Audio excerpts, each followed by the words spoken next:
Hello, everyone, and welcome back to the Beatles Forever. So today we're going to step back in time with the Beatles when they changed directions musically. The year was 1966, and I'm going to go through the book Beatles 66 by Steve Turner. This should be interesting because it was at this time they were making the Revolver album, and I'm sure there are some interesting things to find out.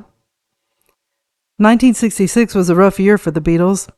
John and Cynthia and Paul and Jane were about to break up. John started his LSD problems that affected his self-worth and sense of identity. And they were used to being loved wherever they went, so I'm sure they were shocked when they had their lives threatened in Japan, America, and the Philippines. Church leaders, senators, governments, radical political groups, and the Ku Klux Klan denounced them. That year, Ringo met Charlie Chaplin, Paul met philosopher Bertrand Russell, George met sitar maestro Ravi Shankar, and John met Yoko Ono. And this was the year they recorded the album Revolver. When they stopped touring, they gained freedom to explore their passions and to develop individual points of view. David Crosby, a member of the Byrds and a friend of the Beatles, said that the Beatles took folk music, chord changes, and a rock backbeat and synthesized a new form. Crosby noted that the musical artist listens to various forms of music and with these influences can create their own music. The Byrds listened to Ravi Shankar and John Coltrane and created songs like 8 Miles High. In 1966, the Beatles were listening to artists like Smokey Robinson, Karl-Heinz Stockhausen, Albert Ayler, Bob Dylan, Bernard Herrmann, and the Beach Boys, and that's how they came up with Revolver. Before 1966, they had been working nonstop. When they weren't working on stage, they were in the recording studio. If they weren't there, they were writing, and when they weren't doing those things, they were promoting themselves on TV and radio. They didn't have time to think. They were four people who wore the same clothes, had the same haircuts, and spoke in the same accents. Paul said in 2011, we were an entity, and Mick Jagger used to call us the four-headed monster. When they began Revolver, they didn't go into the studio with any plan. It was no different than when they went in to create with the Beatles or Rubber Soul. They wrote the songs close to the recording date. The title wasn't decided on until the sessions were completed within weeks of the LP's release. And Klaus was asked to create the cover, but he wasn't given a detailed briefing or title. George said, we're not trying to do anything. That's the big joke. Everyone gets our records and says, wonder how they thought of that, or wonder what they're planning next. But we don't plan anything. All we do is just keep on being ourselves. It just comes out. It's the Beatles. When they got to the studio, they just had a tune, partial lyrics, and a suggestion they wanted to talk about. Most of the magic came from the studio. It was a combined effort of the players and writers along with George Martin. He had the knowledge of the recording business. He was classically trained. He could score music, and he had younger technicians who were eager to find solutions to meet the demands the Beatles had. The author stated in his book that he tried to get comments from the Beatles that were made in 1966 rather than from later reflections. Memories, he said, could be unreliable. He proved it by saying that Paul continues to say he grew his mustache to conceal a lip injury, but he damaged his lip in December 1965, and he grew his mustache in November 1966 to disguise himself when vacationing in France. In 1965, the British press was anticipating that the Beatles might be coming to an end as the kings of pop. Usually the pop stars during this time lasted 2 to 3 years because it was driven by a teenage market. After this, they could either go into acting or as all-around entertainers. A lot of the performers back then would release a few singles, and then they retired, hit rock bottom, or try to get the parents interested in their music. So this had the press asking them what they would do once the bubble burst. Paul and John thought they would be songwriters. When you're a songwriter, you could write for any age, and George and Ringo thought they could invest in business. When the year of 1966 came around, Brian Epstein was asked about the Beatles in that year. Brian said he saw 1966 as being similar to the last year for the Beatles, with progress being made musically as ever, and he said no filming plans had been finalized for the new year. The sales on Rubber Soul were doing well the first 9 days after its release. It sold 1.2 million copies, breaking all previous records. When Brian Wilson heard Rubber Soul for the first time, he was at his home on Laurel Way in Beverly Hills, smoking marijuana with Terry Melcher. It was such a musical experience for him, he didn't sleep for 2 nights. He thought Paul had great intricate bass playing, he liked the group's subject matter, and he felt like the record sounded like a cohesive whole instead of a collection of potential singles with not-so-good songs padded in. The next day he sat down at the piano with his new lyricist Tony Asher and started to work on God Only Knows. That song would go on the album Pet Sounds. Brian told his wife Marilyn that he was going to make the greatest rock album ever. He had a feeling in his gut that he could do it. He said that Rubber Soul got into his soul, and he wanted to do something as good as that. Paul gave an interview to London Life and stated he wanted to develop as both a writer and a performer in order to avoid simply repeating a successful hit-making formula. His influence had broadened over 2 years. He mentioned pop contemporaries, but he also mentioned Handel, the painter Francis Bacon, the playwrights Eugene O'Neill, the actors Tom Courtenay and Albert Finney, and the poets Robert Graves and Dylan Thomas. Paul said he was watching TV when he saw someone say that all he wanted out of life was a cozy rut. Paul said that being in a cozy rut was about the sickest thing ever, I think. You can enjoy it, but what's the point of living in a cozy rut? We could stay in one for now forever, repeating our early hits, and if we did come up with something exciting, we'd have to scrap it. Creative restlessness propelled the Beatles forward. Paul said everything we've done we get sick of. Paul said we got some comedy songs on our new LP. One's called Norwegian Wood. It's something new for us. Paul mentioned his contemporary influences were Bob Dylan and The Who. Dylan for the lyrics and The Who about the backings, bigger feedback, that sort of thing. Paul said that they had feedback idea for the song I Feel Fine, but The Who went further with it and had all kinds of weird new sounds. Rubber Soul was the group's idea of value for the money. It had a memorable cover that indicated the mood of the music, a great title, and a collection of songs. There was no dip in standards. Paul said we wanted to do what we would have liked when we were record buyers ourselves. The article ended with Paul being asked about his future. Paul said writing songs and performing are rewarding, that is, when it goes well. He felt at 60 it was the only thing you could do. Paul said, I wouldn't mind being a white-haired old man writing songs, but I'd hate to be a white-haired old Beatle at the Empress Stadium playing for the people.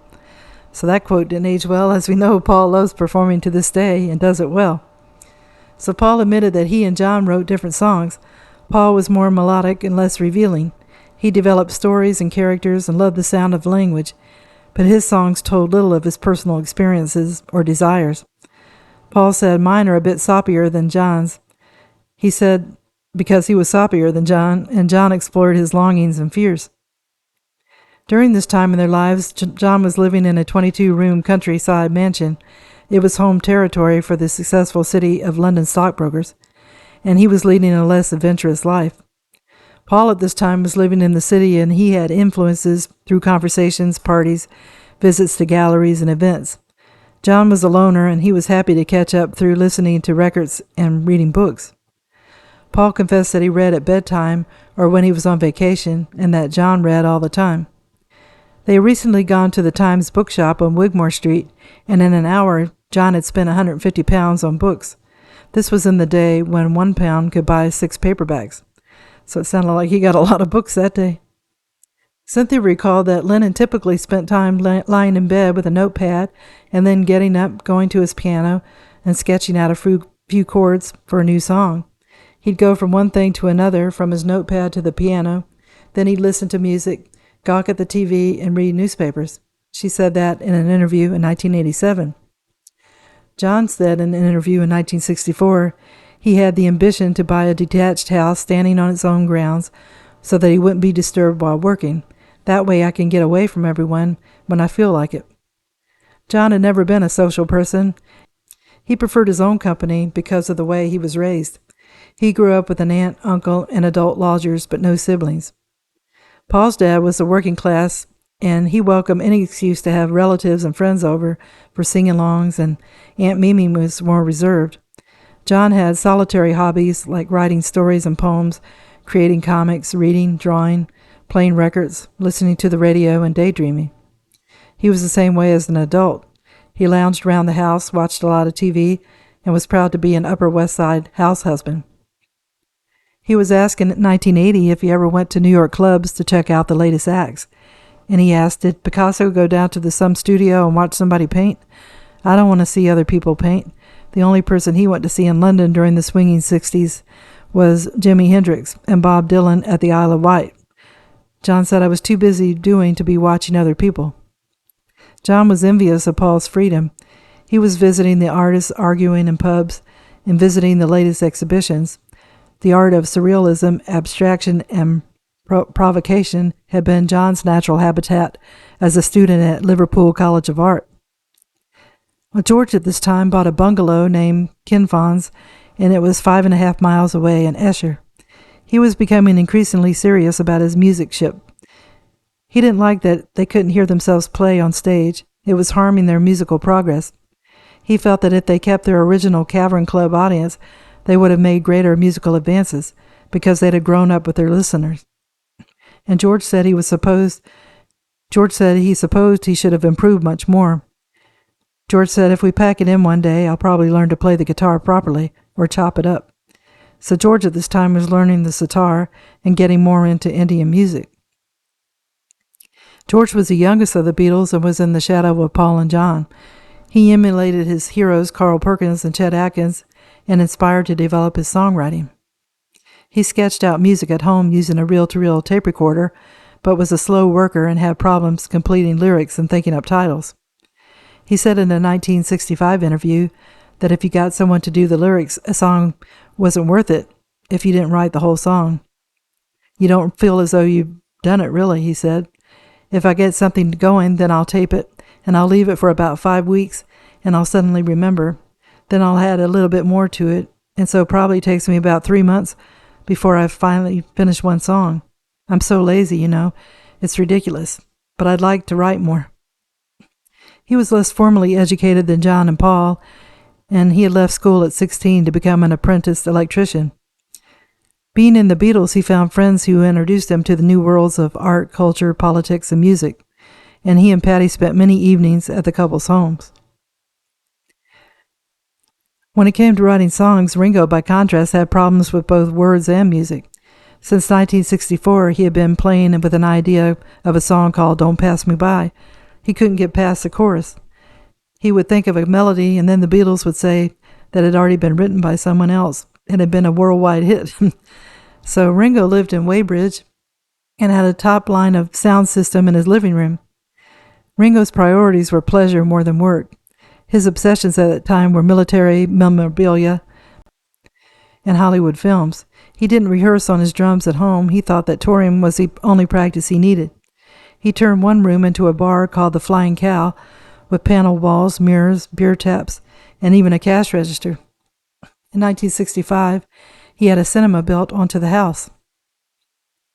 They spent 4 months away from their touring and recording, and during this time they would go on holidays, do house improvement, watch movies, garden, entertain. January the 12th, John and Ringo and their wives went on a 10-day Caribbean vacation. A girl who worked at the Apple office contacted travel agents, and they suggested Tobago. Ringo showed up at the airport with a beard. He had one in his previous band, the Hurricanes, and the press and photographers were stunned. Ringo told the press he supposed his beard would come off when the Beatles started working again. When they got there, they checked into a private cottage at Arnos Vale Hotel. They spent the next few days shopping in Scarborough. They bathed by the pool, fished off the coast of Bloody Bay, and had lunch with British Society photographer Norman Parkinson at his hilltop home, which was called Galera Point and Running Mead. In the evenings, they played board games like Monopoly. They had 2 engagements as Beatles. The first was to pose for photographers and to talk to the local press at the Arnos Vale Beach on January 15th while they were wearing their swimsuits. John hated the photos later because they revealed him to be flabby and overweight. I never thought that John looked fat, but John did, though, and he didn't like it, and he lost 14 pounds by the time of the summer tour. The second appointment they had was a meeting with the island tour with Dr. Eric Williams, the first Prime Minister of the newly independent Trinidad and Tobago. They had a long lunch that featured tropical punch, pigeon pea soup, and crab back. The Prime Minister took them on a 4-hour tour of recent building developments, and they went 70 miles and walked 2 miles. When it was over, Williams gave Cynthia marine gold earrings, and Ringo told a local journalist he enjoyed it. Paul, it was presumed, went to Bristol to see Jane perform in her new production for the Bristol Old Vic Company. Their relationship was strained at this time. Paul wanted her to be his companion, but she wanted to keep her career. The tension inspired 2 songs, I'm Looking Through You and We Can Work It Out. When George was asked about Paul's song Eleanor Rigby, he said the song was unusual and would probably only appeal to Ray Davies types. He was the head of the band The Kinks. Paul said the idea came to him when he was sitting at the piano. The first 2 bars came to him, and the original name he thought of was Daisy Hawkins. He couldn't think of much more, so he put it away for a day. He thought of Father McCartney and all the lonely people, but he thought that everyone would think it was his dad sitting knitting his socks. And Paul said, Dad's a happy lad. So he went through a telephone book and found the name Mackenzie. He was in Bristol when he thought of a better name than Daisy Hawkins. He was looking around shops and saw the name Rigby.